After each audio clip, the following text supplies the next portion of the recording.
Artificial intelligence, or AI, has been a topic of great conversation these past few years.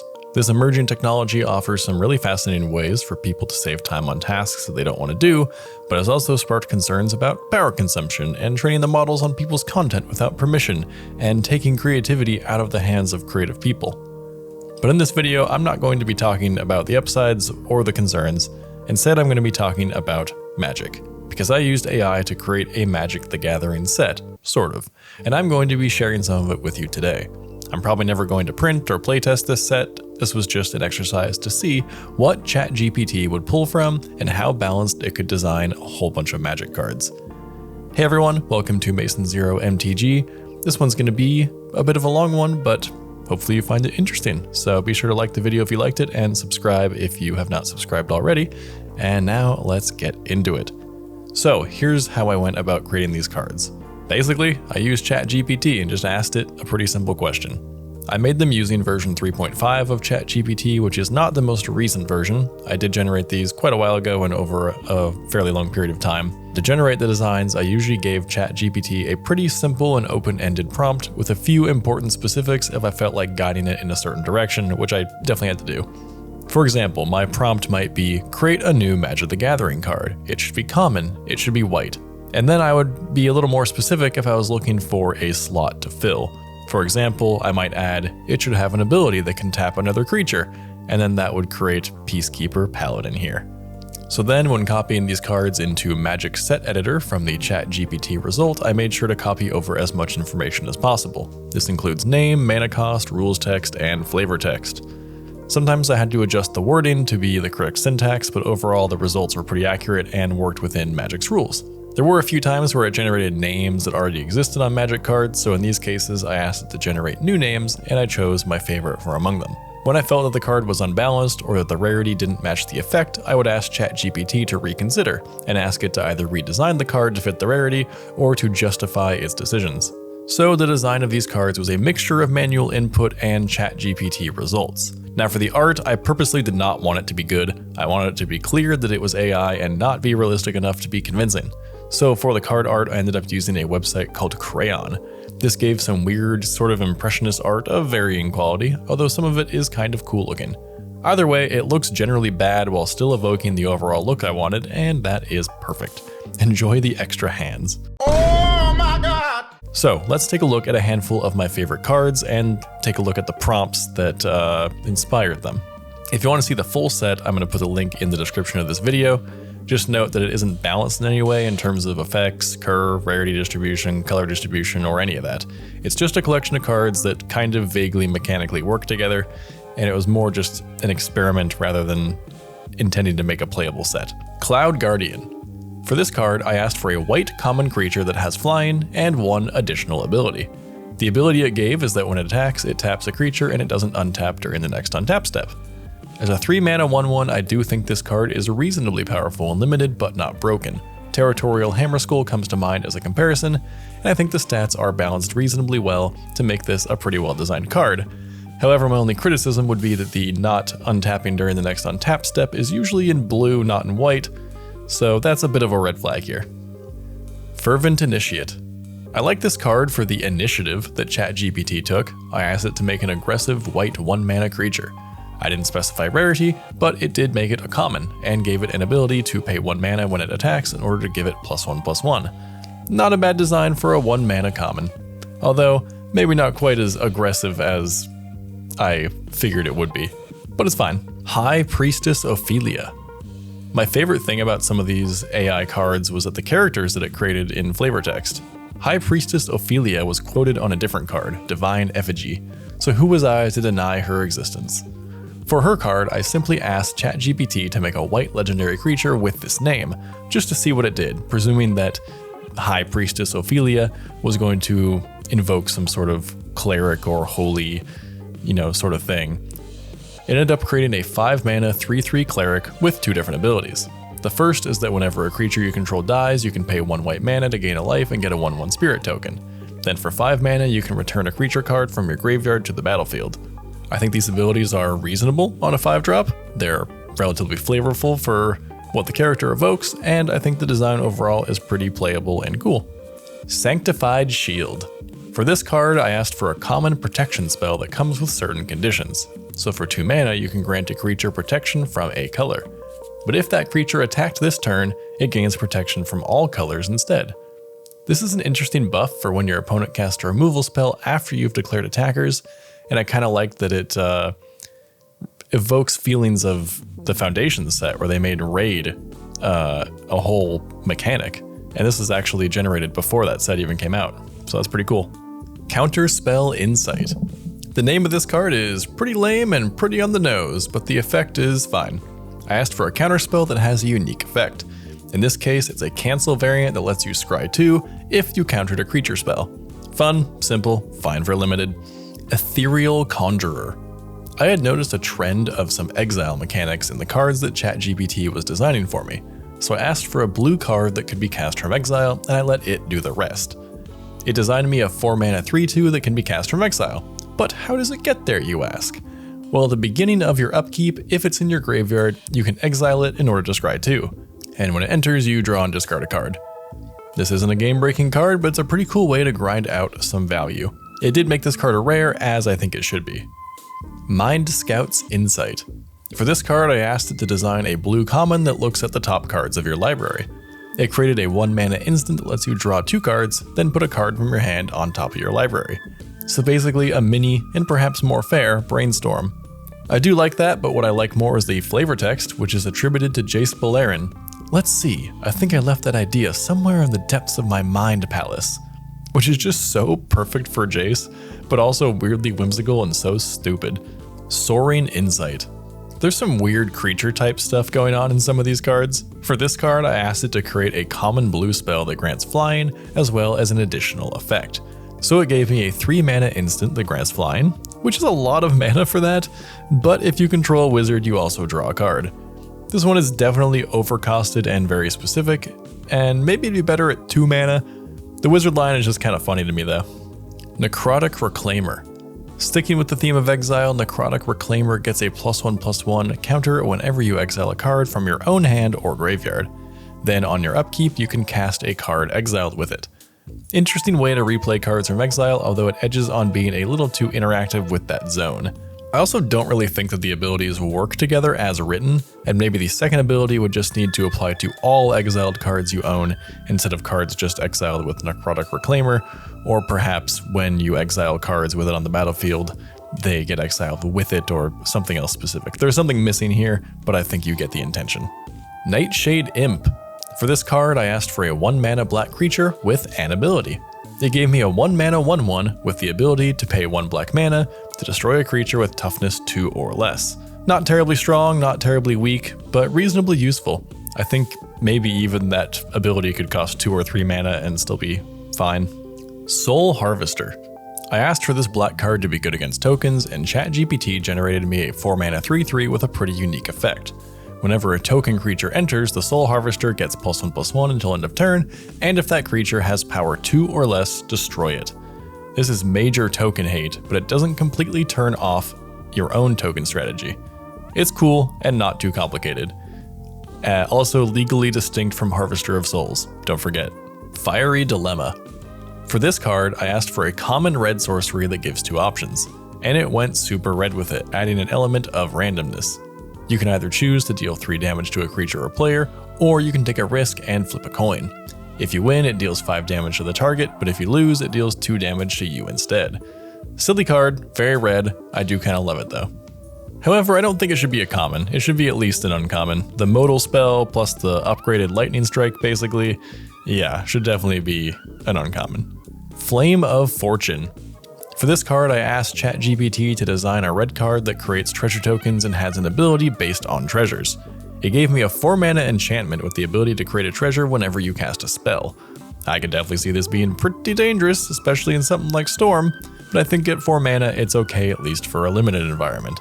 Then you can sacrifice 3 treasures to deal 3 damage to any target, which is a nice way to use your extra treasures if you don't need them late game. I think it's probably fine. Flame-Scarred Plunderer. Keeping with the treasure theme in red that started to appear, Flame-Scarred Plunderer creates 2 treasures when it enters, then you can pay a red and sack a treasure to give it +2/+0 and haste. I think this is a cool design, as the treasures let you kind of turn this into a modal spell and spend one more mana to turn it into a 4/2 with haste for the turn, even if you already tapped all your lands. I think it's a fun design, and I might borrow some of that design in the future. Arvindor, Elven Sovereign. There are a few planeswalkers in this set, but the one I think is worth highlighting is Arvindor, the green planeswalker. They are everything I'd want in my Elves commander deck, honestly. 5 mana for 4 loyalty with a +1 that puts a counter on an elf and untaps it, a -2 that tutors for an elf and puts it into play, and a -7 that gives an emblem where whenever an elf enters under your control, you draw a card. All of these abilities are reasonably strong, but for 5 mana and only being useful with elves, I don't think it's too unreasonable, and it's an overall very cohesive design. The plus is useful on the many mana dorks that elves has. The tutor is effective, and most elves don't cost much mana, so I don't think it's too powerful, although I definitely wouldn't be opposed to making it a -X instead of a -2, or a -2 that only looks at the top 6 cards of your library and you choose an elf from among them rather than searching. I think that could be modulated a little bit, but at least for now I think it's fine. Elvish Shaper. Keeping with the Elves theme, Elvish Shaper is a 2 mana 2/2 with reach, and whenever a creature with power 2 or less enters under your control, elf creatures you control get +1/+1 until end of turn. Now I do think this card either needs to cost more mana, or would need to be a rare in an actual set, or would only trigger once per turn, because with any card that makes 2 or more elf tokens, this gets pretty good pretty fast. I'd pick this in a heartbeat in draft if I thought I might want to play an Elves deck. Sky Hunter's Bane. Cards with alternate costs are always fascinating, so I love the design of Sky Hunter's Bane, and might explore it more in the future. For 2 mana, you can destroy a creature with flying, but if you control a creature with reach, it costs just 1 mana. Nothing crazy going on here, but it's the type of effect I like to see on a narrow card like this. And all I asked for in this regard was an optional additional effect or special condition. Harmonious Unity. Harmonious Unity reminds me of a way powered down Karametra. When you cast a creature, you gain 2 life, and when a creature enters, you search for a basic land and put it into your hand. Very Karametra-esque. I would definitely word this to be a little less confusing though. I don't love that 1 trigger is on cast and 1 is on a creature entering.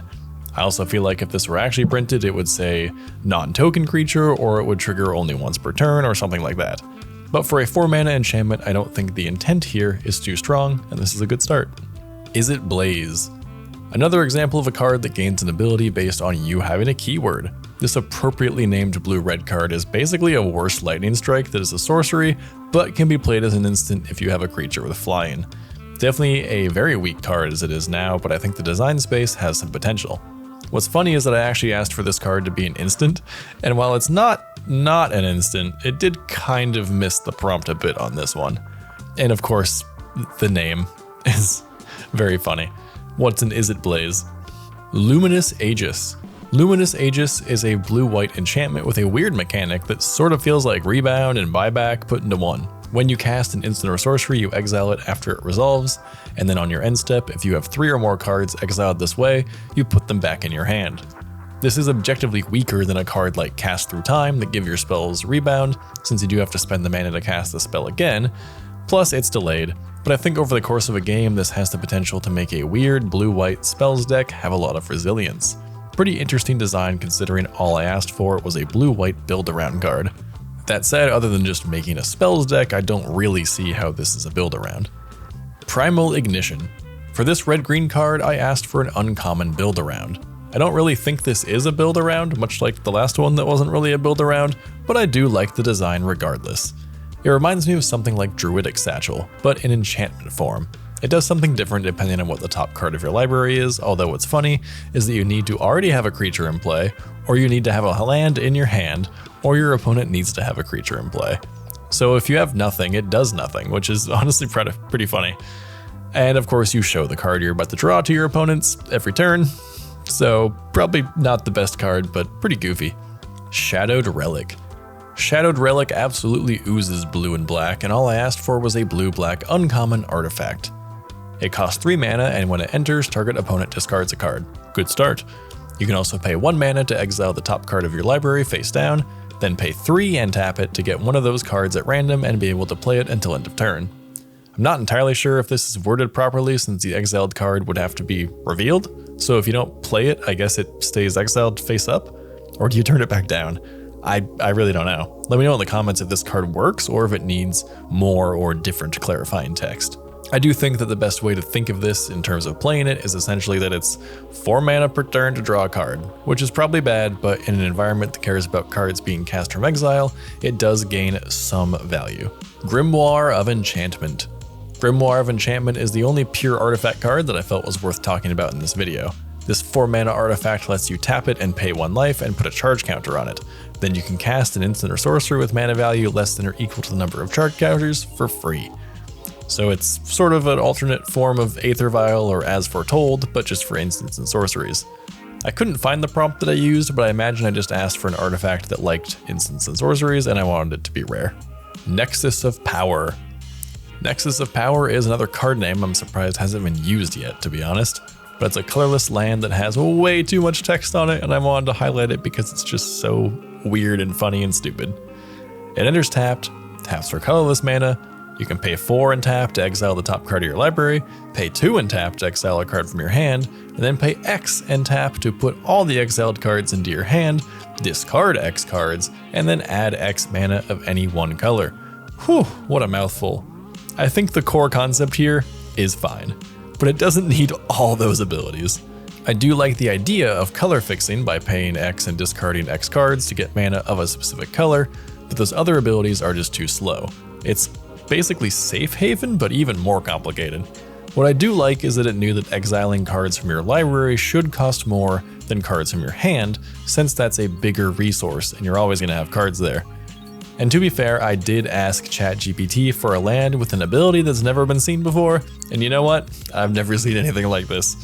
Now I also wanted to shout out some of my favorite flavor text because it got real goofy at times. I already mentioned the Mind Scout's Insight, which I will repeat here because it's so great. Let's see, I think I left that idea somewhere in the depths of my mind palace. Attributed to Jace Beleren. What a silly guy, always forgetting stuff. Astral Adept.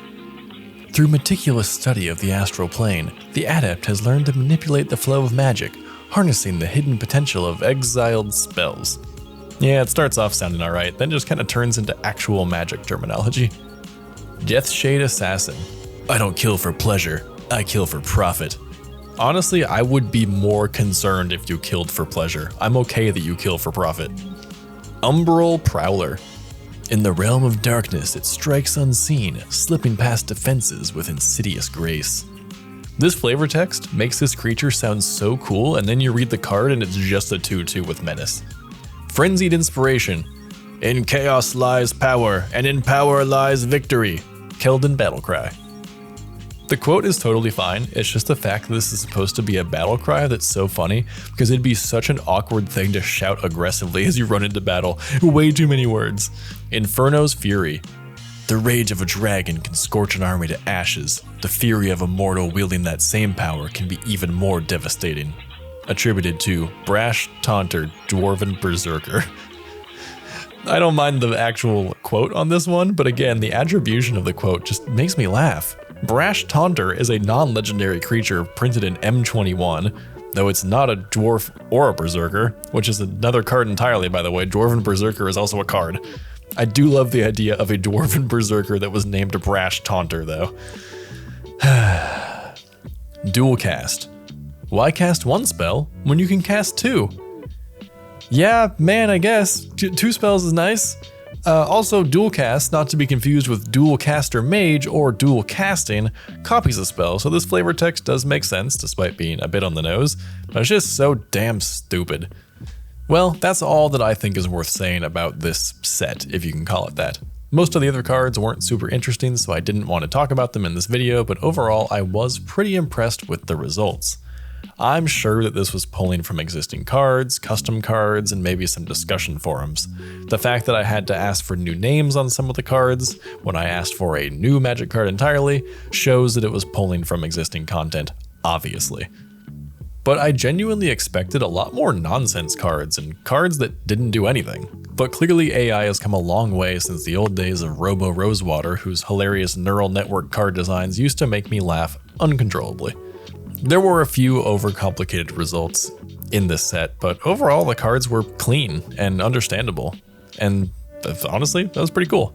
I think how I feel about these results is about the same as I feel about most AI-generated content and ideas that I've encountered. Sometimes AI can solve a simple problem with a simple solution, and that's all you really need. But otherwise, it can serve as a foundation or jumping off point for your own creative thoughts. I don't think I would have thought of a card like Blaze of Fury on my own, nor do I particularly like Blaze of Fury, but the overall design is interesting, and I think if I tweaked a few knobs, it could be a good card that I was happy with. But ultimately, it's not something that I was thinking about on my own, and when I saw it, it made me go, huh, that's interesting. I haven't seen that before. And that's really what I found AI to be useful for in anything remotely creative. It doesn't replace the creativity, but it gets the creative juices flowing, allows me to consider different ideas and angles that I wasn't thinking of before, and is a reasonable jumping off point for answering questions that are difficult for search engines. In other words, it helps clear writer's block, or creative block in general. Let me know your thoughts in the comments, whether you're anti-AI or pro-AI or somewhere in the middle. I personally have mixed feelings on it and am generally against a lot of its uses, and its use as a buzzword, Jesus Christ, oh my god. But I have found that it helps with a few of my work tasks that I don't like doing. For example, I do handle the podcast for one of my clients, and I use AI tools to transcribe the final product, summarize the transcription into show notes that I can rewrite in my own voice, condense those show notes down into a social media post that's probably better than whatever I would come up with, and then analyze the podcast episode to highlight some key moments for social media clips. And having an AI tool handle these aspects of the project allows me to spend more time on the parts that I enjoy, that mainly being the actual editing process of making the podcast episode. I really don't want to sit there and write a social media post for it, but I have to because it's in my job, so I'll just have the robot do it because it's fine. But also, with all that in mind, for this same client, who has encouraged us all to use AI tools to improve these tedious aspects of our workflow, I also suggested the company donate to a tree planting charity to help offset the carbon footprint we're contributed to by using AI, and they seemed receptive to that. This conversation happened recently, so that hasn't come into effect yet, but I'm just pointing out that I'm trying to offset this if possible. So I think that basically sums up my opinion, and I'm curious what you guys think. Obviously, this is not super magic related, but could be an interesting conversation nonetheless. Anyways, if you stuck around this long, thanks so much for watching this video, and I will see you in the next Masonzero MTG video.